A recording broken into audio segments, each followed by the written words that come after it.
अभ्या थोडी भाकर घे. आहे बस बर का, आता सर ना अजून मला अभ्या अरे किती सांगितलं खाऊन काल माझावं टाकून माझू नये.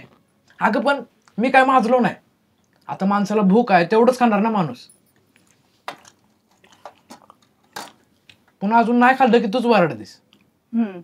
मागच्या वर्षी 3 कोर खायचंस, आता 1 भाकर पूर्ण खायला नको होय. अरे अरे वाढतं वय हाय तुझं, वाढायचं सोडून कमीच खायला लागलंस की. अगं बरं असू दे, भात दे मला. भात नाही मिळायचा, थोडी भाकर संपव आधी मगच भात. आय दे इकडं मला भाकर. त्याला घ्यायचा तर घेऊ देत की भात. पण आब्या उद्यापासून 1 भाकर खायची. हा हा उद्यापासून खाईन. उद्यापासून भाकरी खाऊ नकस, मग बघ कशी उपाशी ठेवते तुला. भाकरी सुद्धा मिळायची नाही. आता मी घेतली ना भाकरी, काय गरज आहे का पुढचं बोलायची. तुझ्यामुळे शापारता येते, तुझाच लाड आहे सगळा. भाकरीचं महत्व कळायला नको का? हा उद्या आई नसले म्हणजे स्वतःला जमलं पाहिजे समज. तर भाकरी बिकरीचं ठीक आहे, पण आई नसली म्हणजे काय बोलायची गरज आहे का? आपण सगळे एकत्र असणार आहे, काही बी झालं तरी आणि कुणी बी आलं तरी. आय मला कळते की तुझ्या डोक्यात काय चाललंय. ती दीपी आली की सगळं तिच्या हातात जाईल, तुझ्या हातात काहीच नाही राहणार घरातलं. आय ए पण ती तुझी जागा घ्यायला नाही येणार, तुझा मदत करायला येणार आहे. काय सांगावं कोणाचं. नशीब ह्याच्या सख्या भावाची पोरगी आहे म्हणून. दुसरी कुणी आणली असती म्हणजे कळलं असतं. घरी आणतोयस दुसऱ्याची. बरं दाद्या भाजी कुठून आणा. आहे अगं मी गुराकडे बघू का भाजी खुडाय जाऊ. अरे गुरं लावली की वाईट जायचं वावराकडं, तिथं खोपीत पुस्तक वाचत बसतोस, त्यापेक्षा जायचं भाजीला. मी नाही जाणार, तिथं पुरी असतात त्या नावं ठेवतात. आता तू कवापासून नावाला घाबरायला लागलास. आता घरात एखादी पोरगी असतीस तर आणली असते तिनं. ती नाही म्हणून तुलाच करावं लागतं का नाही. आता मी हाय बिग्यात, नाही तर मी आणली असती. आणि दुसऱ्याच्या वावरातली आणलेली बी तुला खपत नाही. बरं बाई आणतो मी. आणि थोडी जास्ती छान आबेल बी द्यायला होईन डब्याला. अगं आय मला उद्या डबा नकोय. आमच्या शाळेत का नाही वनभोजन आहे, म्हणजे तिथंच बनवून तिथंच खायचं असतंय. अरे मग सरसनी घेऊन जा की.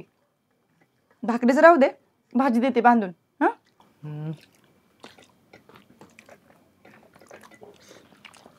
दे त्याला भाकरी. नको.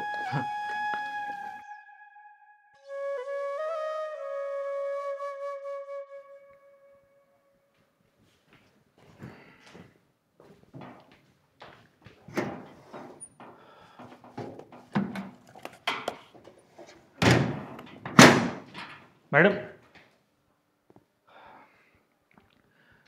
मॅडम तिथं काय झालं असेल किंवा कुरकुट्यांनी तुम्हाला काय सांगितलं असेल याची खरंच चांगली कल्पना आहे मला, पण ते सगळंच खरं नाही हो. पण खरं काय आहे तेही तुम्हाला मला सांगावंसं वाटलं नाही ना सर. आधीचं काहीच कळू दिलं नाही तुम्ही. अहो पण हे सगळं मी तुम्हाला का सांगावं, म्हणजे काहीतरी कारण किंवा अर्थ पाहिजे ना त्याला. म्हणजे मी हे सगळं का सांगेल, कोणाला सांगेल, ज्याला हे सांगितल्यामुळे फरक पडेल त्याला. तुम्हाला बरोबर आहे, मला नाही फरक पडत. बरोबर ओळखलं. आणि माझ्या लक्षातच नाही आलं की तुमच्यासाठी मी कुणी आहे की नाही हेही मला माहीत नसताना तुमच्यावर चिडण्याचा, नाराज होण्याचा अधिकार आला कुठून माझ्याकडे.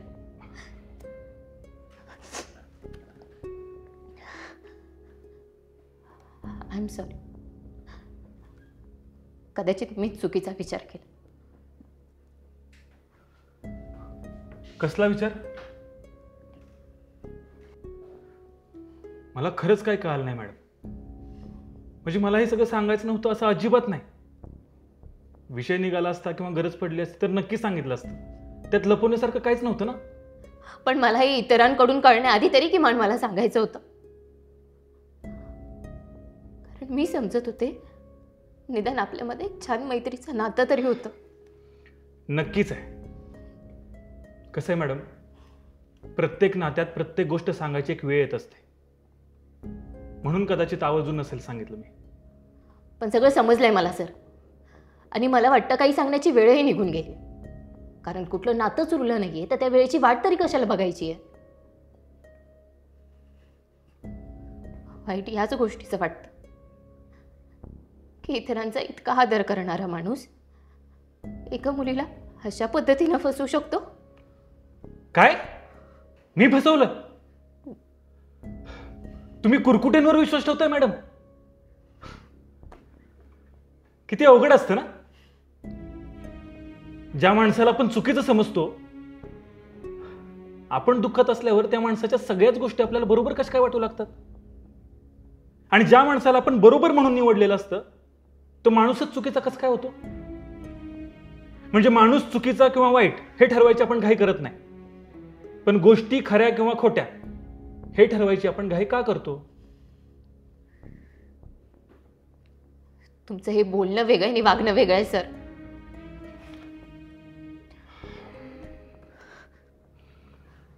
तुम्हाला खरंच मनापासून वाटत असेल तर ठीक आहे. मी फक्त तुम्ही वनभोजनाला याल का इतकंच विचारणार होतो, पण तुमचं उत्तर काय असेल याची कल्पना आली आहे मला. तरीही विचारतोय, येताय का? नाही, मला तास आहे. आणि जरी नसताना तरी तुमच्यासोबत कधीच कुठेच आले नसते. हरकत नाही, तुम्ही तुमचे तास करा, मी जातो. मला फक्त एवढंच सांगायचं होतं की मुलांच्या बाबतीत झाला तसाच गैरसमज पुन्हा माझ्या बाबतीत करून घेत आहे. पश्चाताप होईल. सर, मला सगळं आणि खरं सांगणार असाल तरच हे. नक्कीच, मी आलो सरांना सांगून.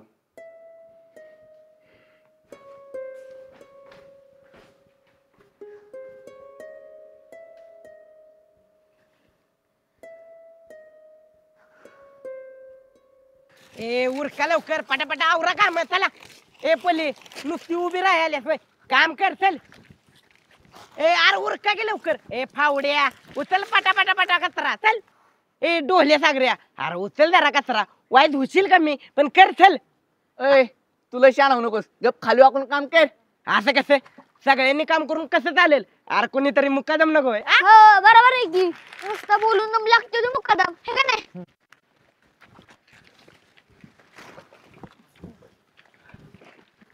होय सर, ही एवढी चांगली जागा का घाण केली असेल यांनी?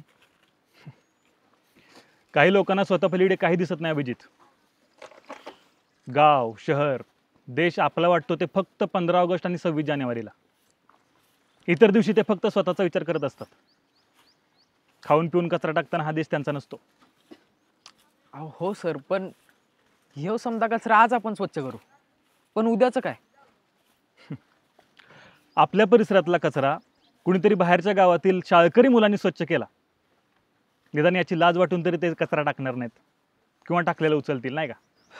कोण नाही उचलत सर, माणसं निर्दयी झाल्यात. अरे सगळीच माणसं निर्दयी नसतात किरण. काही लोक आपल्यासारखे विचार करणारे असतात की. आणि काही मधुकर सारखे असतात, स्वतः करायचं नाही आणि दुसरं करेल त्याला बोलायचं.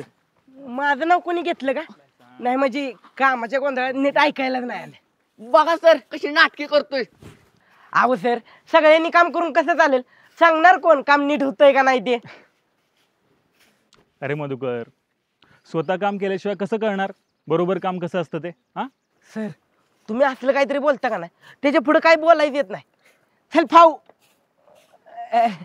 किरण मित्रा, चल तिकडे जरा जास्त कचरा झालाय, धावतो तुला कचरा. चल मी पण जाऊ. रेश्मा, तुम्ही ऐकलं असेल ना, बोले तैसा चाले त्याची वंदावी पाऊले. हो ऐकलंय की. मग तरी काही लोक बोलतात वेगळं आणि वागतात वेगळं, असं का ग? हो मॅडम, मला बी तेच वाटतं. माणसं असतात वेगळं आणि दाखवतात वेगळं. आमच्या गावाकडं ना त्याला आतल्या गाठीचं म्हणतात. तसं आपल्यातलं कोणच नाही रेश्मी. अगं सगळी लई चांगली आहेत. सगळी चांगली नाहीत, तू भोळी आहेस पल्ले. किती कळायला लागलंय ग तुम्हाला? नाहीतर आम्ही शिक्षक असून काही गोष्टी आम्हाला उशिराच कळतायत. गोष्टी कळणं हे वयावर नाही, अनुभवावर असतं मॅडम. काही अनुभव उशिरा येतात आणि काहींच्या आयुष्यात लवकर. फरक इतकाच आहे. आब्या, मला असं का वाटतंय ही एकमेकाला बोलवत होती ती बी कोड्यात ना. तुला तर नुसतं वाटतंय, मला तर माहित बी आहे कोण कुणाला आणि काय बोलत होतं ते. मग आब्या मला बी सांग की. असू दे, काम करायचं. अरे आई घाली.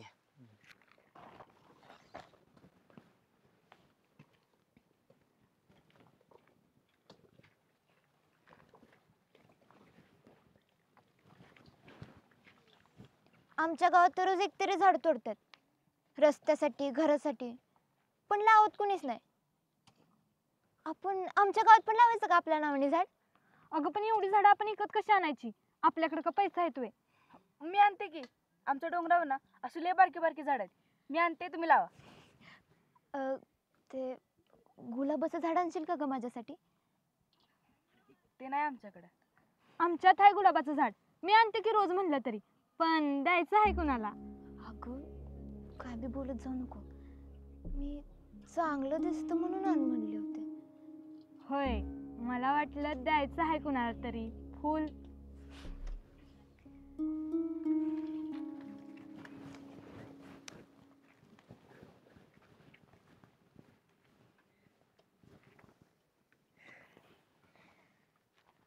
आब्या, तुला आठवतंय का रे आपल्या गावात मोठी पिपरण होती, तिथं आपण सुरपारंब्या खेळायचो, पण ते पोरग पडल्यापासून खेळायचंच बंद झालं. ते पण असंच कोणीतरी लावलं असेल ना. अरे मग काय मध्या, ती पिपरण पडली का नाही तेव्हा लय वाईट वाटलेलं बघ मला. अरे तिथनंच मी रोज गुरं घेऊन जायचो बघ. सांची म्हातारी माणसं गप्पा मारत बसायची, कवा कवा तर मी बी त्यांचं ऐकत बसायचो. झाडं पडल्यापासून गावचं वातावरण बी बदललं बघ. दाद्या म्हणतो जुनी झाडं माणसं संपली का नाही, गावाचं गाव पण संपतं. हे बी तसंच काहीतरी असं बघ.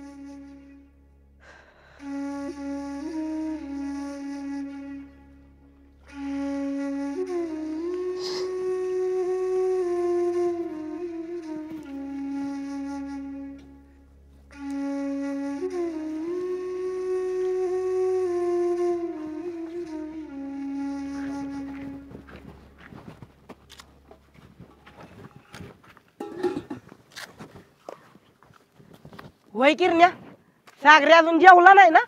नसल जेवला का रे? नाही म्हणजे काळजी नाही, तो जेवला म्हणजे अन्नाचा तुटवडा पडायचा. आपल्या सगळ्यांवर उपास मारायची येळ येईल. तू मस्त निघून खाऊ नको असं म्हणलं नाही काय? नाही, खाऊ नको नाही म्हणलं, पण एकट्यानं 4 जणांचं का असं मी कोण नाही म्हणलं. किरण, माझ्या जाडेपणावरनं बोलण्याशिवाय दुसरे येतच काय तुम्हासनी? माकडांना जळू नका, बरोबरी करा. अरे तुझी बरोबरी करायला 2 मधुकर भिजत घालायला लागतील रातभर. सुन्या, माझ्याकडे आला सोय माकडा. अरे सारखं ह्याच्याकडे नको म्हणून म्हणलं पाहिजे तुझ्याकडे यावं. वाईट वाटलं होय? मग लागा कळू दे की तुला बी वाईट वाटल्यावर कसं वाटतं. अरे आब्या, बोल की काहीतरी. मी बोलू का माद्या? बोल बोल, चांगली जिरी यांची. सागऱ्या, तुझी बराबरी करायला काय नाही रे, पण तू या मधुकरच्या वर बसतात ना तर त्या डायरेक्ट देवदर्शन होईल. रामकृष्ण हरी. मग बसू का? हे नेमकं कुणाच्या बाजून होतं माकडा? बरं आता बाजाला चढवा चढवी, तुम्ही बसा जेवायला, आम्ही वाढतो. थांबा, सारखं पोरीच का वाढणार? आज आम्ही पोरं वाढणार, तुम्ही बसा जेवायला. आब्या, पुरींचं काम पुरीसनी करू दे. अमुक काम मुलांचं तमुक मुलींचं कोणी शिकवलं तुम्हाला? घरात बाहेर जे ऐकलं ते बोलतोय सर. अरे मग तेच बदलायला शिकताय ना आता, नोकरी मिळवण्यासाठी नाही. शिकलेली माणसं पण अशीच भेदभाव करतात मॅडम. हीच तर गंमत आहे अभिजित. मुळात शिकायचं कशासाठी हेच लोकांना अजून कळलं नाही, म्हणून तर मोठ्या मोठ्या शाळेत शिक्षण एवढं महाग आहे. पण माणूस होण्यासाठीचं शिक्षण अतिशय स्वस्त आहे हे अजून कळालं नाही. असेल तसं बी, पण सर मी काय म्हणतोय, जेवताना एवढं जड बोलू नका की. कसं आहे, तुमचं बोलणं त्या सागऱ्यापेक्षा जड वाटायला लागलंय मला. सर, ही जर असं बोलणार असतील ना तर मी जेवतच नाही. हार मग चालतंय की, तेवढंच आमचं एका महिन्याचं राशन वाचेल. मधुकर, जेवण करू दे त्याला. शांत बस. ए जेव रे, बस खाली. बर सर, तो जे वस्तूवर आहे ना मी काहीच बोलत नाही. आणि राहिला प्रश्न वाढायचाच ना, अहो मग आम्ही वाढतो की. लग्नात कितींदा असं वाढलं, चला भाजी घ्या, भाजी भाजी भात भात भात, अहो आजी भाजी भाजी भाजी, चला उठा पटा, आभ्या उठ की, ए बिटक्या उठ, चल पाणी फिरू पाणी फिरू. अरे तू काय बघतोय, चल भात वाढ चल. झाला यो पुन्हा मुकादम. तुम्ही बसा साहेब, आम्ही वाढतो. चालतंय. अरे फिरवा की पटा पटा पटा पटा. बसला होय, बसा. ए क्या, अरे हळू की.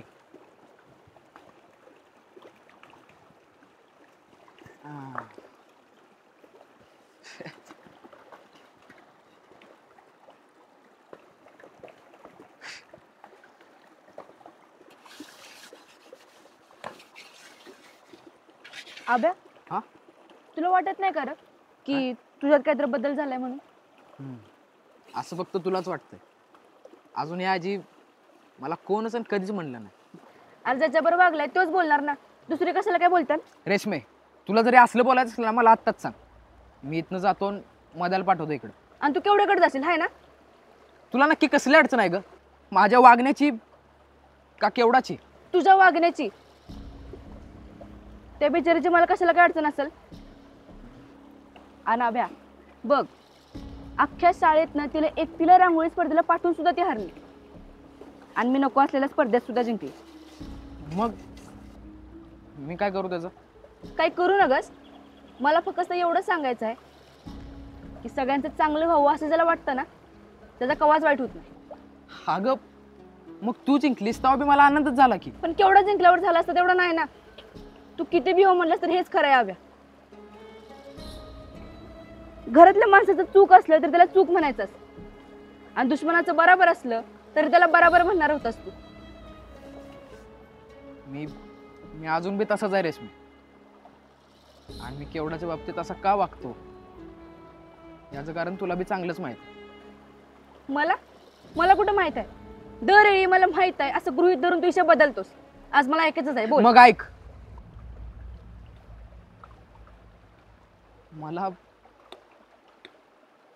मला आवडती ती रेशमी. म्हणजे तिचा स्वभाव आवडतो आणि आमचे विचार बी जुळतात. अजून पुढं पुढं पुढं काय नाही, एवढंच.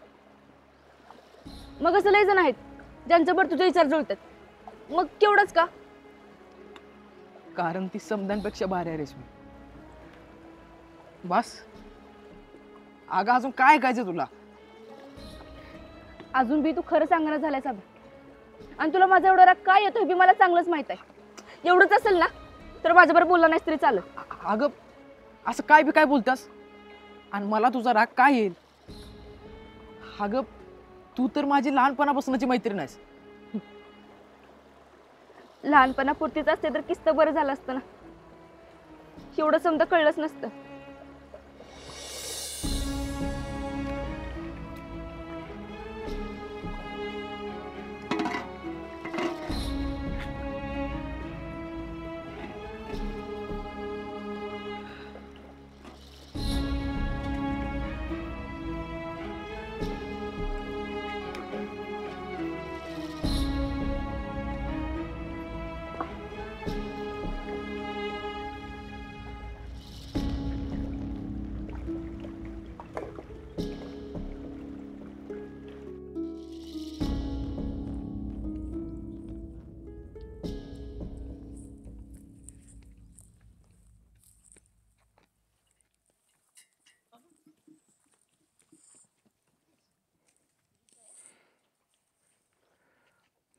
मॅडम, तुम्हाला एवढं कळायला पाहिजे होतं की मी जर त्यांच्या घरी येत जात असतो किंवा त्यांच्या घरच्यांना काय अडचण नसती तर त्यांनी लग्नाला का विरोध केला असता. आणि माझ्याही घरी त्या कधीही आल्या नाहीत. माझे मित्र किंवा नातेवाईकांमधलं कुणी त्यांना ओळखत सुद्धा नाही. हो का सर, तुम्ही त्यांना आयुष्याचा जोडीदार म्हणून निवडलं होतं ना, मग का नाही तुमच्या जवळच्यांशी ओळख करून दिली? कारण या सगळ्याच्या आड जात येणार हे माहिती होतं मला, म्हणून मी कधी विषय सुद्धा नाही काढला.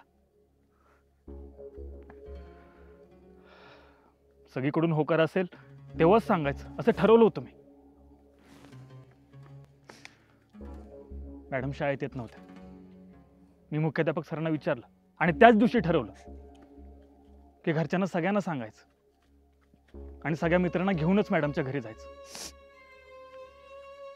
पण नेमकं त्याच दिवशी आलेल्या गाडीतून मॅडम नवऱ्या सकट उतरल्या आणि माझ्या मनातून सगळी स्वप्न सुद्धा पाय उतार झाली.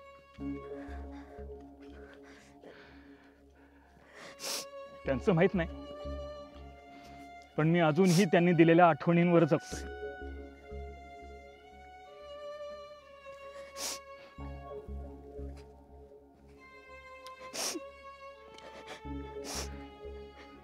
हे सगळं ऐकल्यावर ना तुमच्यापेक्षा जास्त वाईट मला त्यांचं वाटतंय. कसे काढले असतील त्यांनी दिवस, किती त्रास झाला असेल त्यांना.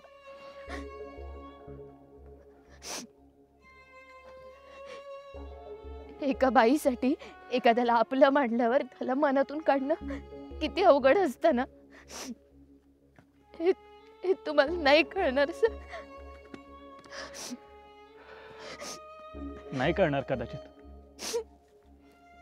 पण तुम्ही त्यांना ओळखत नसून तुम्हाला एवढं वाईट वाटतंय यावरून तुम्ही माणूस म्हणून कशा आहात हे तरी कळलंय मला. वाईट वाटत, खूप वाईट वाटत,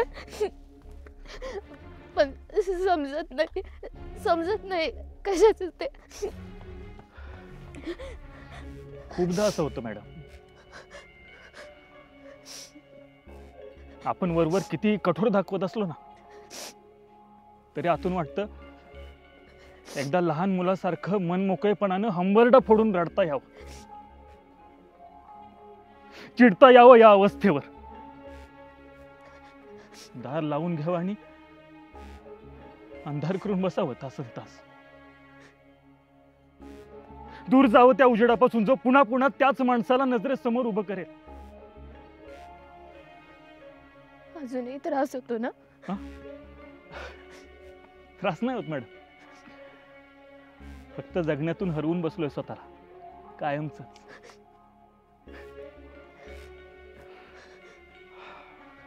पण जे काय घडलं त्यातून चांगलं काहीतरी वेचायचं आणि पुढे जायचं. आपलं काम काय? मुलांना शिकवणं. आणि आपणच आपल्या आयुष्यातल्या अनुभवावरून शिकलो नाही तर आपण शिक्षक असल्याचा काय उपयोग ना मॅडम. आणि कसं आहे मॅडम, प्रेमात जगायला तो माणूसच सोबत हवा असं काही नसतं. माणसं जातात हो, प्रेम राहतं. आणि ते असतं बरं का, आपल्याला जेव्हा हवं तेव्हा ते उफाळून येतं आणि नको असेल तेव्हा तर जास्त. हा, पण ते चिरकाळ टिकतं. हो,